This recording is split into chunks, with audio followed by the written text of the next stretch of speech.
പ്രിയപ്പെട്ട സുഹൃത്തുക്കളെ, തമ്മിലടി സമം കോൺഗ്രസ്, കോൺഗ്രസ് സമം തമ്മിലടി, ഇതാണല്ലോ നമ്മൾ കുറേ തെരഞ്ഞെടുപ്പുകളായിട്ട് നിരന്തരമായി ഇങ്ങനെ കേട്ടുകൊണ്ടിരിക്കുന്നത്.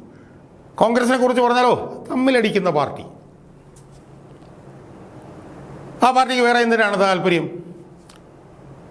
കുറേ പേര് പറയുന്നത് അടുത്ത തവണ പിണറായി വരുമായിരുന്നു, പക്ഷേ പിണറായിയെ തടയാമായിരുന്നു. പക്ഷേ എങ്ങനെ തടയാൻ പറ്റും? കാരണം തമ്മിലടിക്കുന്ന പാർട്ടിയല്ലേ കോൺഗ്രസ്. അവരുടെ പ്രധാനപ്പെട്ട ജോലി തമ്മിലടിയല്ലേ. ഇത് കഴിഞ്ഞ കുറേ കാലമായി നമ്മൾ കോൺഗ്രസുമായി ബന്ധപ്പെട്ട് നമ്മൾ കേട്ടുകൊണ്ടിരിക്കുന്ന ഒരു നറേറ്റീവ് അല്ലേ സുഹൃത്തുക്കളെ. ഇപ്പോൾ ഈ തെരഞ്ഞെടുപ്പിൽ പോലും തമ്മിലടിയല്ലേ അവരുടെ പണി. മുഖ്യമന്ത്രിമാർ തന്നെ 2-3 പേര് നിൽക്കുകയല്ലേ.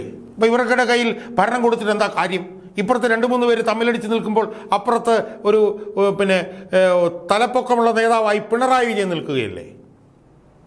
അപ്പോൾ അതുകൊണ്ട് പിണറായി വിജയന് ചില പരിമിതികളും പ്രശ്നങ്ങളും വീഴ്ചകളും ഉണ്ടെങ്കിലും പിണറായി വിജയനല്ലേ അടുത്ത തവണയും പറയേണ്ടത്. ഇപ്പുറത്ത് വന്നാൽ ഇവന്മാർ തമ്മിലടിയുടെ രാജാക്കന്മാരല്ലേ എന്നല്ലായിരുന്നു നറേറ്റീവ്. അടുത്ത കാലം വരെ എന്ന് ഞാൻ പറയാൻ കാര്യം വെച്ചാൽ ഇതിൻ്റെ വിശദാംശങ്ങളിലേക്ക് ഞാൻ പോകുന്നതാണ്. അടുത്ത കാലം വരെ അത് ശരിയുമായിരുന്നു.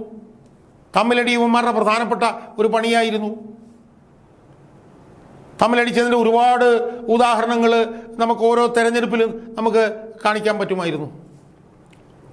ഈ തെരഞ്ഞെടുപ്പിലും ഏതാണ്ട് സ്ഥാനാർത്ഥി നിർണയം വരെ ആ നറേറ്റീവാണ് സുസംഘടിതമായി കോൺഗ്രസിനെതിരെ കൊണ്ടുവരാൻ വേണ്ടിയിട്ട് ശ്രമിച്ചുകൊണ്ടിരുന്നത്. അതിലെ മാധ്യമങ്ങളും വലിയ പങ്ക് വഹിച്ചു. ഈ തെരഞ്ഞെടുപ്പിൻ്റെ സ്ഥാനാർത്ഥി നിർണയ സമയത്ത് നടന്നൊരു ഹൈപ്പ് ഓർമ്മയുണ്ടല്ലോ. കെ സുധാകരനുമായി ബന്ധപ്പെട്ടിട്ടുള്ള പ്രശ്നം. കെ സുധാകരൻ പാർട്ടി വിടാൻ പോകുന്നു, മത്സരിക്കാൻ പോകുന്നു എന്നുള്ളത്. എം പിമാർക്ക് മത്സരിക്കാൻ ഉള്ള ആഗ്രഹം സംബന്ധിച്ചിട്ടുള്ള കാര്യം.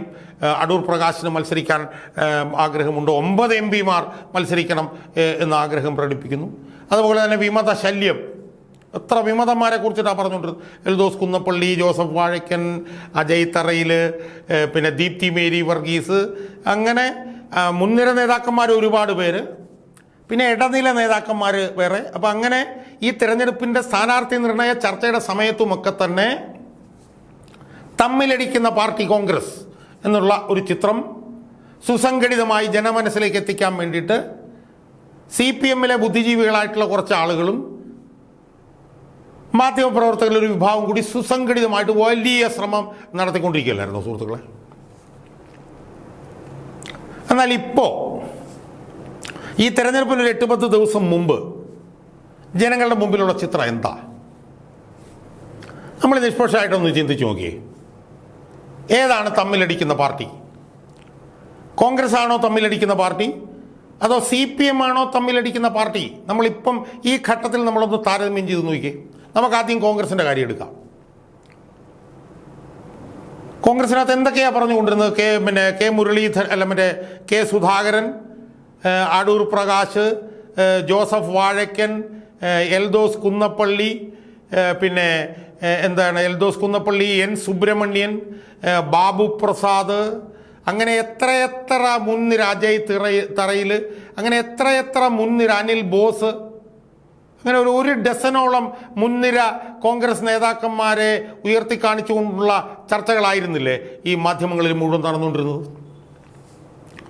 ഇപ്പോൾ സ്ഥാനാർത്ഥികൾ 140 സ്ഥാനാർത്ഥികൾ 2 മുന്നണികളിലും ആയി കഴിഞ്ഞല്ലോ. പ്രചരണം ഏതാണ്ട് 4-5 ദിവസം പൂർത്തിയായി കഴിഞ്ഞല്ലോ. കഴിയുമ്പോൾ നമ്മൾ പുറകോട്ട് നോക്കുമ്പോൾ നമുക്കെന്താ കാണാൻ കഴിയുന്നത് സുഹൃത്തുക്കളെ? കോൺഗ്രസിൻ്റെ കാര്യത്തിൽ എന്താ കാണാൻ കഴിയും? ഒരു വിമതൻ അവർക്ക് ഉള്ളതായിട്ട് കാണണമെങ്കിൽ കാണിക്കാൻ കഴിയുന്നത് തളിപ്പറമ്പിൽ ഏതോ ഒരു ഇടനില കോൺഗ്രസ്സുകാരൻ, ഏതോ ഒരു ആവറേജ് കോൺഗ്രസ്സുകാരൻ തളിപ്പറമ്പിൽ ഒരു വിമതനായി നിൽക്കുന്നതൊഴിച്ചാൽ UDF-ന് 140 മണ്ഡലങ്ങളിൽ വേറെ ഏത് മണ്ഡലങ്ങളിലെങ്കിലും വിമതനുണ്ടോ സുഹൃത്തുക്കളെ? ഞാനൊന്ന് ചോദിക്കട്ടെ, ഒരു മറുപടി എന്ന് പറഞ്ഞ് ഒരു വിമതനെ ഒന്ന് ചൂണ്ടിക്കാണിക്കാം. കോൺഗ്രസിൽ കാണിക്കാമോ? മുസ്ലിം ലീഗിൽ കാണിക്കാമോ? RSPയിൽ കാണിക്കാമോ? ജോസഫ് ഗ്രൂപ്പിൽ കാണിക്കാമോ? ഇതിൽ ഏതെങ്കിലും പാർട്ടിയിൽ ഒരു വിമതനെ ഒന്ന് കാണിച്ചു തരാൻ പറ്റുമോ? കെ സുധാകരൻ പാർട്ടി വിട്ടുപോയോ? അടൂർ പ്രകാശ് പാർട്ടി വിട്ടുപോ വിമതനായോ?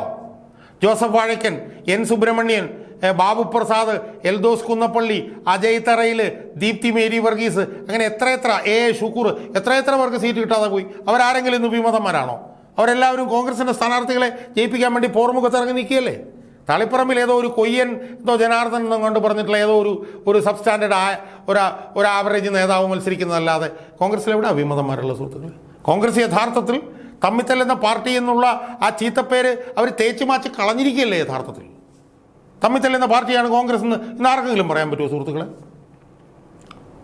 എന്നാൽ മറുഭാഗത്ത് CPM നിങ്ങൾ നോക്കിയേ, CPM നോക്ക്. ഒറ്റക്കെട്ടായി തെരഞ്ഞെടുപ്പിനെ മത്സരിക്കുന്ന ഏക ശിലാരൂപമായിട്ടുള്ള CPM വിമതന്മാർ എത്രയാ സുഹൃത്തുക്കളെ? കുഞ്ഞികൃഷ്ണൻ വിമതൻ മത്സരിക്കുകയല്ലേ? TK ഗോവിന്ദൻ വിമതൻ മത്സരിക്കുകയല്ലേ?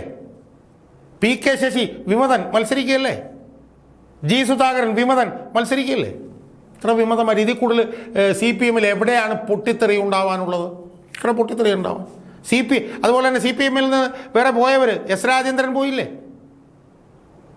ഐഷ പോറ്റി പോയില്ലേ? ഇനി മാധ്യമരംഗത്ത് നിൽക്കുന്ന CPM വക്താക്കൾ BN ഹസ്കർ പോയില്ലേ? റെജി ലൂക്കോസ് പോയില്ലേ? എത്ര പേര് പോയി? അത് CPM-നകത്തുനിന്ന്. CPI-ക്കകത്തുനിന്ന് K അജിത്ത് എന്ന് പറഞ്ഞ വൈക്കം MLA പോയില്ലേ? നാട്ടികയിൽ നിന്ന് മത്സരിച്ച KK മുകുന്ദൻ CPI-യിൽ നിന്ന് പോയില്ലേ? അപ്പം ഇടതുപക്ഷ പാർട്ടികളുമായിട്ട് താരതമ്യം ചെയ്യുമ്പോൾ കോൺഗ്രസിലെ കെട്ടുറപ്പുള്ള പാർട്ടിയായിട്ട് ഇപ്പോൾ തെരഞ്ഞെടുപ്പിൽ മത്സരിക്കുന്നത്. ഒരു ഡസനെങ്കിലും മുൻനിര നേതാക്കന്മാർക്ക് സീറ്റ് കിട്ടാതിരുന്നിട്ടും അവരിൽ ഒരാൾ പോലും വിമതനായി പുറത്തേക്ക് വരാതെ ഒറ്റക്കെട്ടായി ഒരു മനസ്സോടെ ഏക ശിലാരൂപത്തെ പോലെ കോൺഗ്രസ് ഇപ്പോൾ മത്സരിക്കുകയല്ലേ? പഴയ CPM-ആയി ഇപ്പോൾ യഥാർത്ഥത്തിൽ കോൺഗ്രസ് മാറിയിരിക്കുകയല്ലേ? പഴയ കോൺഗ്രസ്സായി ഇപ്പോഴത്തെ CPM മാറിയിരിക്കുകയല്ലേ? അതല്ലേ അവസ്ഥ? CPM-നകത്ത് അത്യഭൂതപൂർവമായിട്ടുള്ള പ്രതിസന്ധിയല്ലേ? കണ്ണൂർ ജില്ലയിൽ പോലും CPM-ന്റെ ഉറച്ച 3-4 മണ്ഡലങ്ങളിൽ പ്രശ്നങ്ങളല്ലേ? പാലക്കാട് ജില്ലയിൽ അതിരൂക്ഷമായിട്ടുള്ള പ്രശ്നമല്ലേ? മലപ്പുറത്ത് CPM-നെ കാണാനുണ്ടോ? മരുന്നിനുണ്ടോ CPM?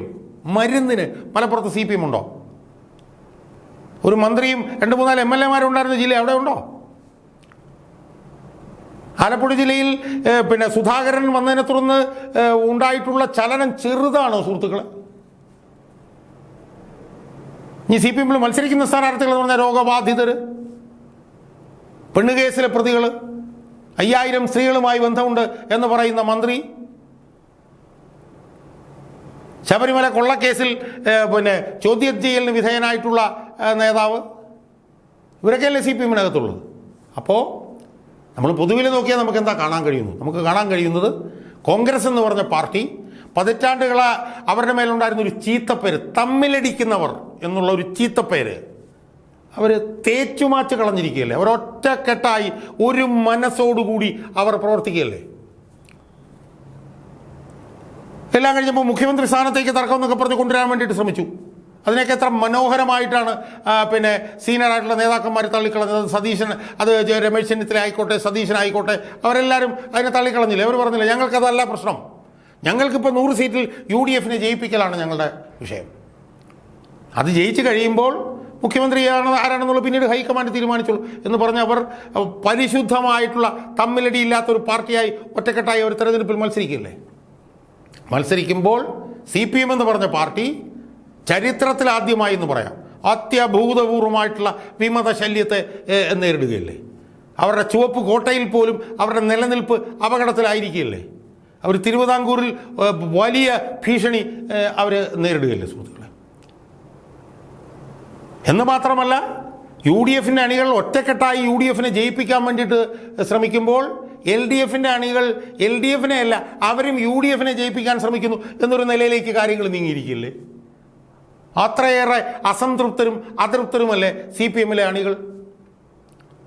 അപ്പം അതുകൊണ്ട് കോൺഗ്രസ് അണികൾക്കും കോൺഗ്രസ് നേതാക്കന്മാർക്കും സന്തോഷിക്കാം.